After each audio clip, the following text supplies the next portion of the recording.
Bonjour à tous et à tous, j'espère que vous allez bien ainsi que vos proches et que vous avez passé de très belles fêtes de fin d'année. Alors, début janvier, première recette du week-end, on va débuter par la traditionnelle galette des rois. Et je vous propose aujourd'hui de réaliser une galette des rois à la crème d'amande. Allez, c'est parti! On va commencer par la pâte feuilletée et on va commencer par mettre dans le bol 300 g de farine.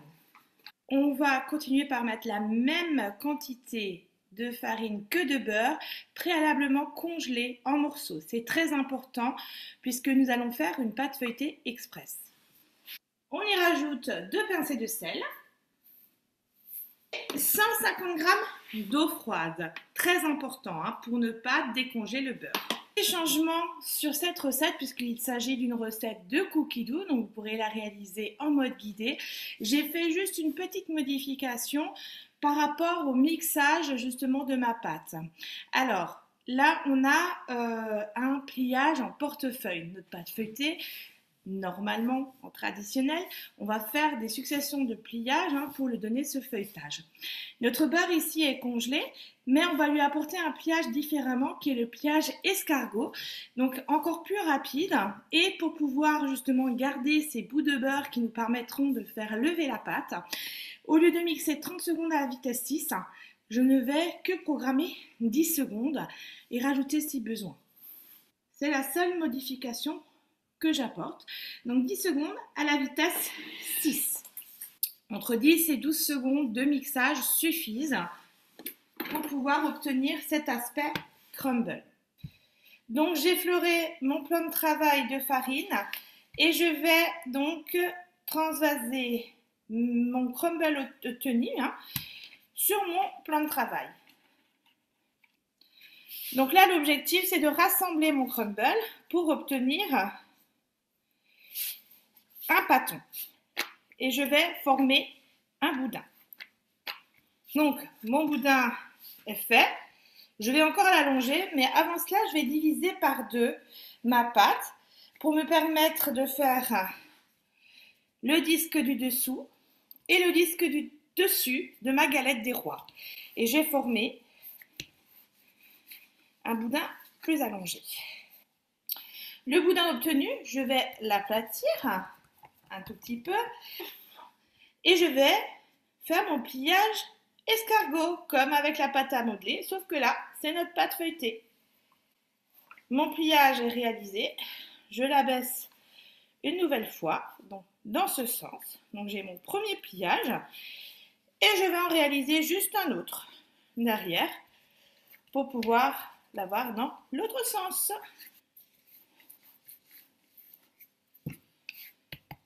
Voilà. Et là, je refais un bref pliage escargot et j'emballe ma pâte.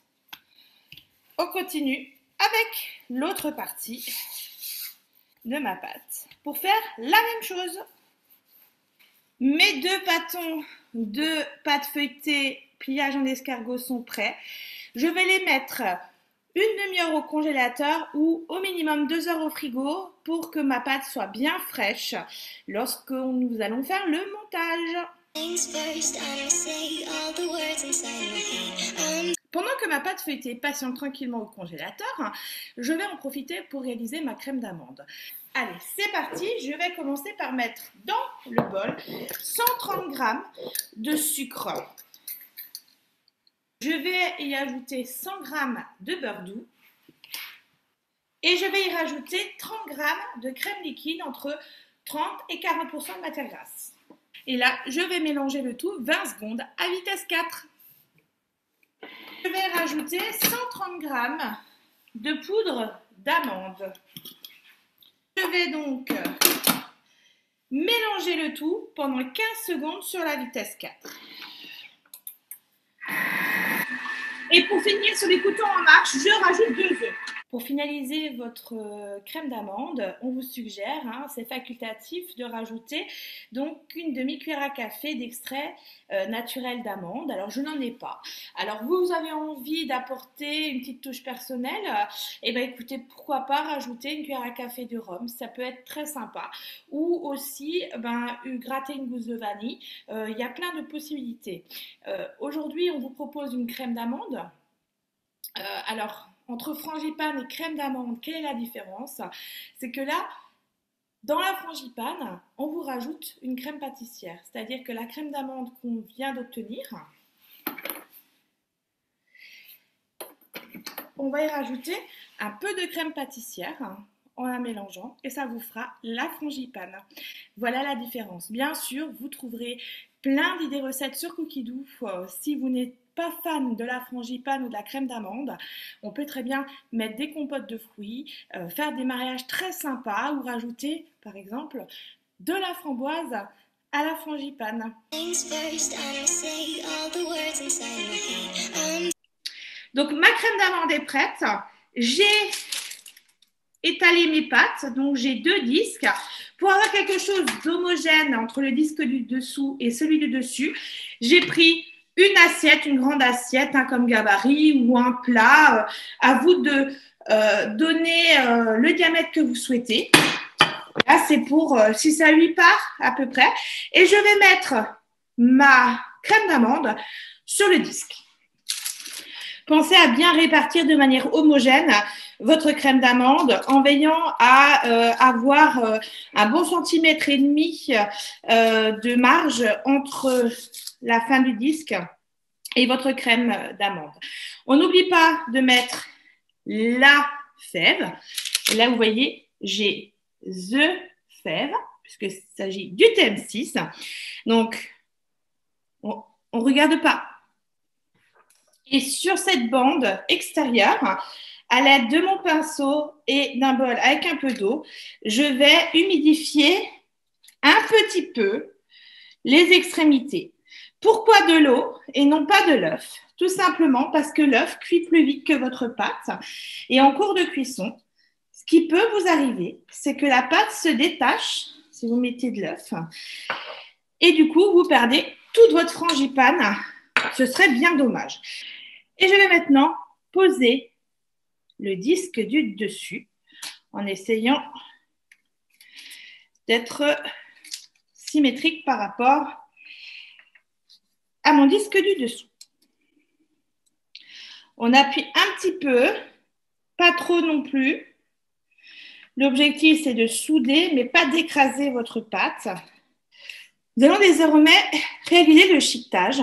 Et bien, le chiquetage, c'est tout simplement la finalisation de votre galette pour lui donner une forme. Alors, il y a une forme ronde, on est d'accord, mais c'est surtout les extrémités. Alors, vous avez la possibilité de prendre une fourchette et de presser les extrémités. Là, aujourd'hui, je vais vous proposer un chiquetage en fleurs. Alors, je vais prendre mes 2 doigts, un couteau, et je vais ramener à l'aide de mon couteau, entre mes 2 doigts, ma pâte pour me faire un chiquetage en fleurs. Alors, dernière étape, j'ai battu un œuf entier avec un petit peu de sel pour enlever ce côté gluant. Et à l'aide de mon pinceau, je vais dorer le dessus de ma galette. Veillez à ne pas mettre trop d'œufs à l'extrémité de votre galette. Voilà, le chiquetage est terminé. J'ai mis ma dorure. Voilà. Et maintenant, on peut encore faire une idée. Il vous reste de la pâte feuilletée une fois que vous aviez utilisé votre gabarit. Vous pouvez faire des décorations sur le dessus ou faire des croisillons, faire des rosaces. À vous de dessiner à l'aide d'un couteau. Donc là, je vous propose un croisé. Attention à ne pas trop appuyer votre couteau. La ma galette des rois est prête. Je vais préchauffer mon four à 210 degrés. Pendant que mon four préchauffe, je vais remettre ma pâte au frigo.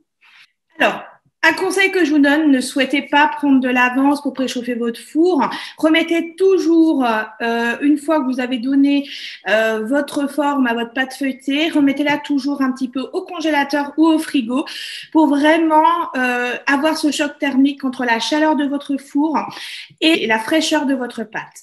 Donc ça, c'est très important. Mon four est préchauffé. J'ai mis ma galette au four. Alors, préchauffage de four 210 degrés en chaleur naturelle, pas de chaleur tournante, ça permet à la pâte de lever mieux. Et donc 2 fois 15 minutes à 210 et 15 minutes à 180.